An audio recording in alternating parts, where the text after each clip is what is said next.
Work to clean up the site of a massive fire that destroyed a former factory in Jamestown is now underway. This after 2 teens are facing arson charges for allegedly setting the blaze. Thank you for joining us for WNY News Now. I'm Justin Gould. Our Julia Gress is live in studio this afternoon with more from Jamestown Police and what's next in that cleanup effort. Julia. Justin, Jamestown Police Captain Robert Samuelson tells us that security camera footage captured 2 juvenile suspects, 14 and 15-year-old girls, entering the former Jamestown Royal factory on Crescent Street Friday evening prior to the fire. We were able to obtain some additional video that from the rear of the building the fire was started, and they were able to observe the 2 juveniles actually enter into the building and then exit soon after the fire started. The juveniles were actually in the building for a very, very short period of time while the fire was burning, and they were able to exit. Through the use of the video, we were able to have some of our officers assist us with identifying the youth through their work at the schools, and also some administrators from the Jamestown Public School System also assisted us.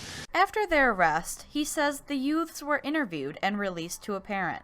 They will face charges of second-degree arson in Chautauqua County Family Court. The teens were not the first to break into the building in recent memory, according to neighbor Willem Weisner, who tells us that the structure was home to vagrancy after the owner, Peter Johnson, packed up his operation. He had a really big issue with vagrancy, which over the years I noticed as the years progressed got worse and worse and worse. I placed multiple phone calls myself to Jamestown Police Department, as well as there was several different fire calls dispatched there because there was smoke coming out of the factory. Windsor says he now plans to sue Johnson for fire damage to his nearby property. This after Johnson says he did not have insurance. Well, we're an LLC and we have no insurance, but I suggest you call your insurance company. That's the first thing you should do. And then look at the insurance company and sue the LLC. The lack of insurance will likely be a problem for the city too, with Director of Development Crystal Surdick assuring residents that her office will follow all legal requirements and procedures to recoup funds used to clean up the property. Our goal is to try to recover as much of the damages as we possibly can. And so we'll work to do that. As for what's next, she says a demolition crew will assess the site. They'll determine when it's time to start wrapping the site with that poly cover.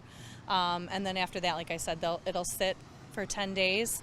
We'll continue to monitor it. Our staff will continue to monitor the site, just make sure that, the fence is still in place and no one has, entered the site. As for Johnson's involvement, he expects the city to do most of the heavy lifting. They'll just level it off and that'll be it. I mean, I'm gone, With a large fire like what residents saw last week, Deputy Fire Chief Matthew Kuhn says the department does their best to plan for an incident like this. The buildings have been around for many years, and it's something that the fire department has been certainly aware of over the years with the large buildings that we have.